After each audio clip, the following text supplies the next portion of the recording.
Definition देखने के लिए तो आप समरी देख लें चैप्टर फर्स्ट की, वहाँ से क्वेश्चन ये आया, ठीक ना।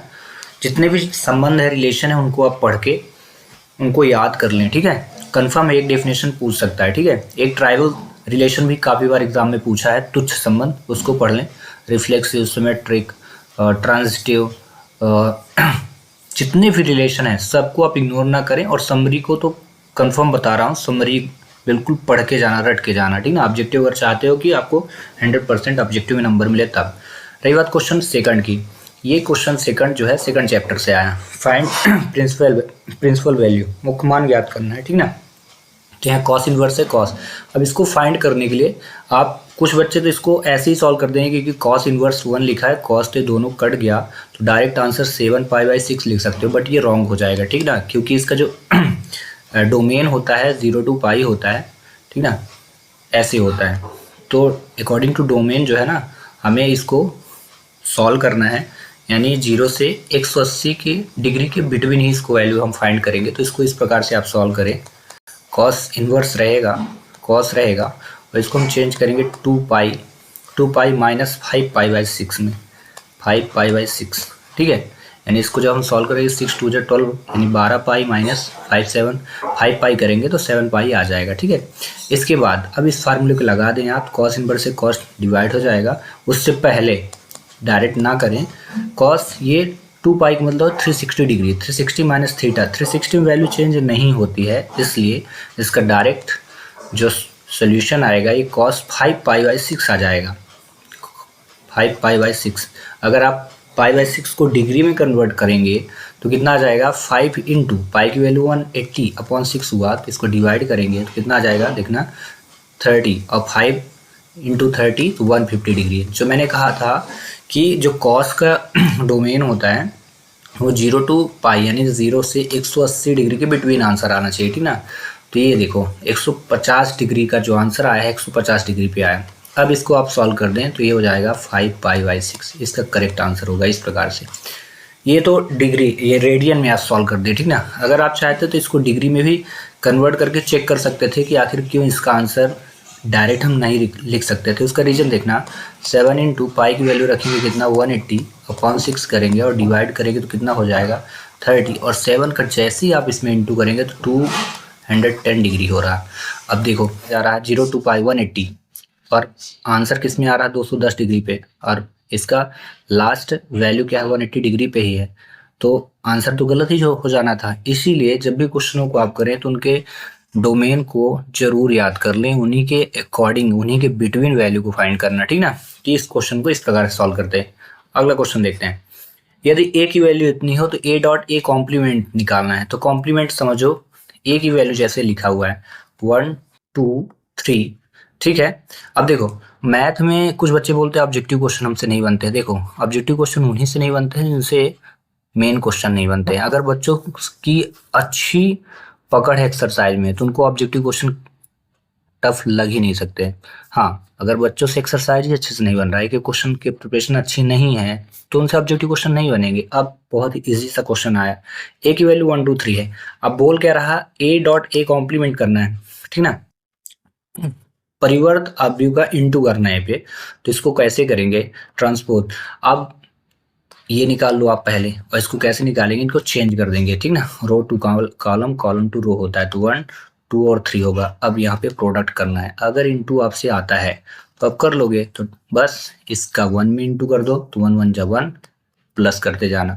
फिर 2 का 2 में इंटू, तो 2 2 जा 4, फिर प्लस कर देना, और 3 का 3 में इंटू, तो 3 3 जा 9। टोटल ऐड कर दीजिए तो आंसर हो जाएगा 14। इसका करेक्ट आंसर जो होगा इसका 14 हो जाएगा, ठीक है। इस प्रकार से सॉल्व हुआ। अगला क्वेश्चन देखते हैं, क्वेश्चन नंबर 4। बहुत अच्छा क्वेश्चन पूछा गया था, फाइंड द वैल्यू। अब इसको इसमें इंटू आप कर दो, इसको इसमें इंटू, अब बिटवीन क्या लगाना है, माइनस का साइन। चलिए करते हैं, ठीक है। कॉस 20 डिग्री, और फिर कॉस 70 डिग्री, ठीक है। Cos 20 cos 70 degree. इसके बाद माइनस लगाएंगे, साइन 70 डिग्री और साइन 20 डिग्री, इस प्रकार से। अब यहाँ पे देखो 20 डिग्री की आपकी वैल्यू आपको नहीं पता है, ठीक ना, 70 डिग्री की भी नहीं पता है, बट यहाँ पे फार्मूला लग जाएगा। वो फार्मूला देख लो आप, कौन सा फार्मूला हम यहाँ अप्लाई कर देंगे, देखना। दो फार्मूले हम लगाएंगे। पहला sine 90 minus theta is equal क्या होता है कॉस थीटा, ठीक है। और दूसरा हम फार्मूला लगाएंगे cos 90 minus theta is equal to होता है क्या साइन थीटा। बस ये दो फार्मूला लगाइए, आंसर पाइए, ठीक है। तो हम यहाँ पे देखो देख रहे हैं 20 और 17 जब दोनों को ऐड किया ना 90 बन रहा, इसलिए मैं इसको चेंज कर दूंगा कॉस 90 माइनस 70 डिग्री कर दूंगा, ठीक है। जैसे 90 में 70 डिग्री कन्वर्ट किया तो कितना हो रहा है 20 डिग्री मुझे मिल रहा है। बस दूसरे को नहीं चेंज करूंगा, 70 रहने दूंगा। ऐसे इसको भी चेंज कर दूंगा, इसमें 70 बनाऊंगा तो साइन 70 को रोक लूंगा मैं और साइन 20 को चेंज करूंगा तो साइन लिखूंगा और 90 माइनस 20 आप भी ऐसे ही कर सकते हो, 20 नहीं 70 लिखेंगे, ठीक है। क्योंकि 70 को जैसे हम 90 में सब्ट्रैक्ट करेंगे तो 20 बनेगा, ठीक है। अब इसको चेंज करें कॉस 90 माइनस थीटा, मैंने क्या बोला 90 माइनस थीटा क्या होता है कॉस थीटा है। यहाँ जो वैल्यू होगी वही यहाँ आनी है, ठीक है, वहीं वहीं पे आपको रख देना है। तो ऐसे ही 90 माइनस थीटा करेंगे तो थीटा क्या है 70 है तो क्या हो जाएगा साइन 70 डिग्री, ये हुआ और कॉस 70 डिग्री हो गया, ठीक है। अगेन साइन 70 लिखेंगे, आप प्यार से ऐसे लिख लीजिए, फिर लिखिए साइन 90 माइनस थीटा तो फिर क्या हो जाएगा कॉस 70 डिग्री। अब देखो अब दोनों में आप काउंट वैल्यू देखो तो कॉस 70 साइन 70 साइन 70 सेम हो गया। तो इसका आंसर जब दोनों को सॉल्व करेंगे कितना आएगा 0 आएगा, सब्ट्रैक्ट हो जाएंगे, दोनों ही कट जाएंगे, सब्ट्रैक्ट हुए तो 0, तो इसकी वैल्यू क्या आएगी 0 आएगी, इस प्रकार से, ठीक है ना। तो अगर ये क्वेश्चन वन वर्ड सब्स्टिट्यूशन का है 2 अंक का है, 2 अंक का अगर आया, ये क्वेश्चन 2 नंबर का अगर आया तो इस प्रकार से आपको सॉल्व करना पड़ेगा। अदरवाइज वन वर्ड सब्स्टिट्यूशन पे आता है तो इस क्वेश्चन को इस प्रकार से आप सॉल्व करना ही पड़ेगा, उसके बाद आपको वैल्यू रखनी पड़ेगी, ठीक ना। क्वेश्चन नंबर 5, ये क्वेश्चन जो है 9 चैप्टर से, ठीक ना। 9 चैप्टर का वेरी इंपॉर्टेंट टॉपिक है, इससे क्वेश्चन कंफर्म है आना ही आना है, ठीक है। तो 9 चैप्टर के इस क्वेश्चन को सॉल्व कैसे करेंगे तो देख लो। पहले क्वेश्चन नंबर 5 देखते हैं। पहले आप लिखोगे dy अपॉन dx, ठीक है, इज इक्वल टू, इसके बाद x प्लस 1 अपॉन वाई लिखेंगे, फिर dy क्रॉस मल्टीप्लाई हुआ तो यहाँ बाई डी वाई होगा, ठीक है। ऐसे ही x प्लस 1 और हो गया dx। अब हम बोथ साइड का इंटीग्रेशन निकालेंगे, इंटीग्रेशन बाय बोथ साइड, ठीक है। तो चलिए निकालते हैं। तो ये लिखे by D Y is equal to फिर से x प्लस 1 और dx हुआ। अब इंटीग्रेशन निकालना अगर आता है तो सॉल्व कर लेंगे। तो बाई का जो इंटीग्रेशन हो जाएगा कितना हो जाएगा, इसकी पावर 1 है, ध्यान देना पावर 1 है, और जब हम इंटीग्रेशन निकालते तो फार्मूला देख लो x की power n dx is equal to x n plus 1 upon n plus 1 होता है, ठीक है। अब वहां पे 1 है पावर तो क्या हो जाएगा x 1 plus 1 upon 1 plus 1 is equal क्या हो जाएगा x की पावर 2 अपॉन 2 हो जाएगा। ऐसे बाई के लिए भी हो जाएगा तो यहाँ हो जाएगा by square upon 2 is equal again x square upon 2 और कांस्टेंट टर्म का जो इंटीग्रेशन होता है वो क्या होता है x होगा, क्योंकि यहाँ पे x है, बाई होता तो बाई हो जाता है, ठीक है। लास्ट में सी अप्लाई करिए, बस ये आंसर हो जाएगा आपका, ठीक है। आंसर ये भी हो जाएगा और चाहें तो आप इसको अंदर भी रख सकते हैं तब भी आंसर हो जाएगा, बट करेक्टली आंसर यही है आपका, ये करेक्ट सोल्यूशन है।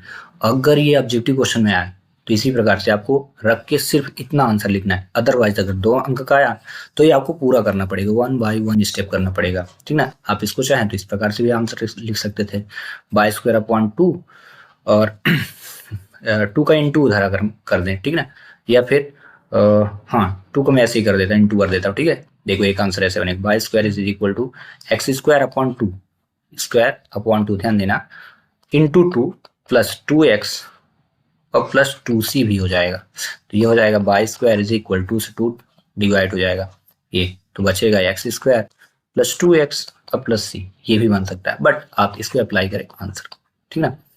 चलिए अगला क्वेश्चन देखते हैं। ये क्वेश्चन जो है ना लास्ट चैप्टर से आया आपके, ठीक है। अच्छा क्वेश्चन है, इजी सा क्वेश्चन है, हाँ बनेगा उन्हीं से जिनकी अच्छी खासी प्रिपरेशन है। कुछ बच्चे बोल देते हैं ऑब्जेक्टिव पता नहीं चलता है मैथ में आते कहाँ से, ऐसा नहीं है, आपकी प्रिपरेशन अच्छी नहीं है ना इसलिए आप नहीं जान पाते हैं।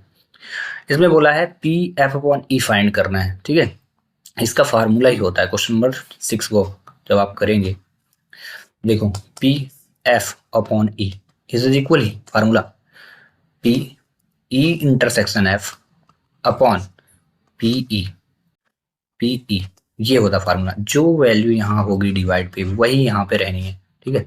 तो पी ई इंटरसेक्शन एफ 0.2 दिया है, आप रख दो प्यार से, और इसके डिवाइड में क्या है 0.6, इसको भी आप रख दो, बस इसको सॉल्व कर लो। पॉइंट से पॉइंट सेम प्लेसेस पे है, कट गया और डायरेक्ट इनको सेम प्लेसेस पॉइंट हट जाते हैं, मतलब 2/6 लिखा जाएगा, दोनों को डिवाइड करेंगे तो 1 अपॉन कितना आ जाएगा 3 आ जाएगा। तो इसका करेक्ट आंसर अगर वन वर्ड सब्स्टिट्यूशन में आ रहा है तो आपको सिर्फ और सिर्फ 1/3 रखेंगे, अदरवाइज 1 बाई 1 स्टेप आपको सॉल्व करना है।